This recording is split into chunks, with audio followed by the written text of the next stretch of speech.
and it's going to be much harder for him to get the kills by comparison than to Cloud.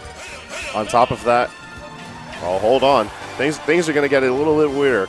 This is a character that Ralphie has been training for a while now. He's been starting to break it out in bracket over in Xanoe and at Aeon. We're seeing Bayonetta. Now, purposely picking Bayonetta into Pikachu, I feel a little bit of a questionable option. If you were looking at my face a second ago, that's what that was for. Yeah. I see Bayonetta. Of all the times you're going to pick against Pikachu, you want to, like, I mean, sure, this is really good matchup practice, I guess, but now you have to deal with the fact that you could possibly lose a game because Pikachu is just going. Like, you can't extend the combos as properly. It's hard to space back airs, and Pikachu has the ability to just do nice, small little combo extensions and escape, just like he did. Xanoe's playing this match at the beginning so far very well. The lingering hitbox of the afterburner kick downwards actually allowing Ralphie for a safe landing. And I feel like Xanoe has to be able to contest those at every opportunity he's given. The little bits of damage that Ralphie can do to bring things to even are what's going to make this matchup so much more difficult. And, you know, as we were building up that Cloud is able to get around quick attack so easily, this is another factor that's just an unfortunate point about Pikachu. The massive hitbox along the quick attack, alongside with how large the hurt box is, makes Witch Time such an applicable defense to that type of approach because you do it at any point.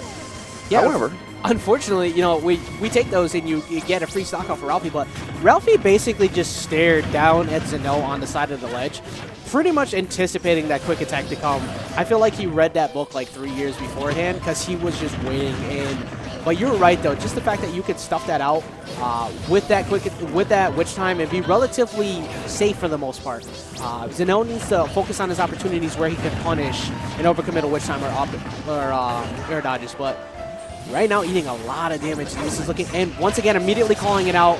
A little bit too overcommittal on center stage, and Ralphie just sealing that out. For what was a good start to the Xanoe, Ralphie ended up winning the war. He just played just outpatient. Slowed it down. It's like, you know what? I see what you're doing. I see you. You're being a little bit too aggro, too many aggressive options, and that's not a smart idea against any Bayonetta. Doesn't matter who it is. Like, they press down B, and you're probably going to lose the stock. Yeah. So, especially considering Pikachu, even though it is a rather small character who can get very low to the ground and low profile a lot of Bayonetta's options, she can pop them up incredibly easily.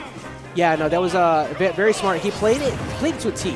Like, you see a lot of Bayonettas kind of play this matchup wrong sometimes. They'll be too aggressive. Now, Pikachu's whole toolkit in this matchup is he wants to be just passively aggressive enough. Like, bait you into bad defense so he can punish you properly.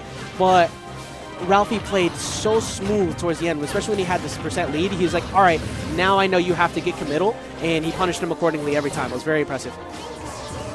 Right now on Battlefield, starting it off to, you know, even though this is pretty good for Pikachu survivability-wise, I think that the way that he's been extending his combos and kind of just smothering him every time he attacks on stage, I don't know how well quick attack cancels are going to work for him on the platform right now.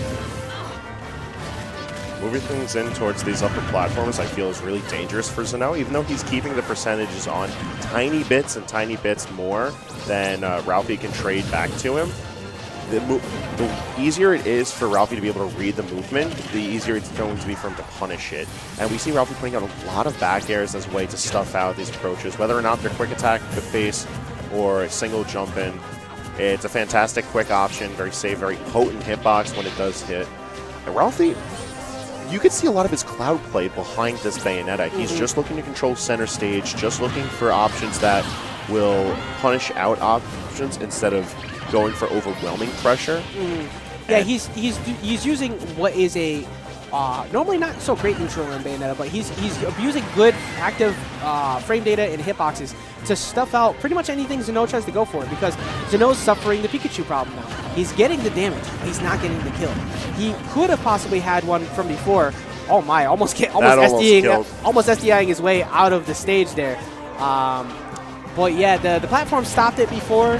But right now that Ralphie has the % lead, he's just going in a little bit more. Like, he's like, all right, now I have a stock lead.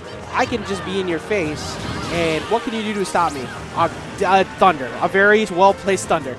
Yeah, coast-to-coast kill, allowing Xanoe to bring things a little bit more even. However, Ralphie constantly getting these witch twists out of shield to pressure Xanoe even further, and it's just a bunch of free damage for Ralphie. But meanwhile, Xanoe not really pressuring well and not getting enough timing right for the jab block. Yeah, right now, unfortunately, like that would have been a really good for him. Could have gotten a lot of damage, but doesn't get the extension. And now Ralphie just kind of like that's. It's so easy to fall for because Bayonetta's spacing back airs repeatedly is something you see a lot, but they're baiting and they're conditioning to what they're going to do afterwards is the really confusing part. Nice air dodge read, forcing him back off stage. And unfortunately not going to get the trump, but already ready for the quick attack on center stage, but didn't get that witch time to seal it out. Ralphie doing a fantastic job of making sure that he's very consistent with keeping the center stage plan, and it's forcing Xanoe to constantly reposition himself out of a safer place on Battlefield, where he could stay beneath these platforms on the second tier of them, so that he could defend himself from the afterburner kicks. He's constantly forced out of that, having to weave between the top platform, get himself through the base platform, but he's right in the clutches of Ralphie.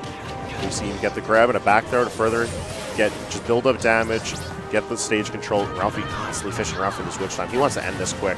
Yeah, you know, Xanoe's defense has been getting relatively better as time went, but you know what?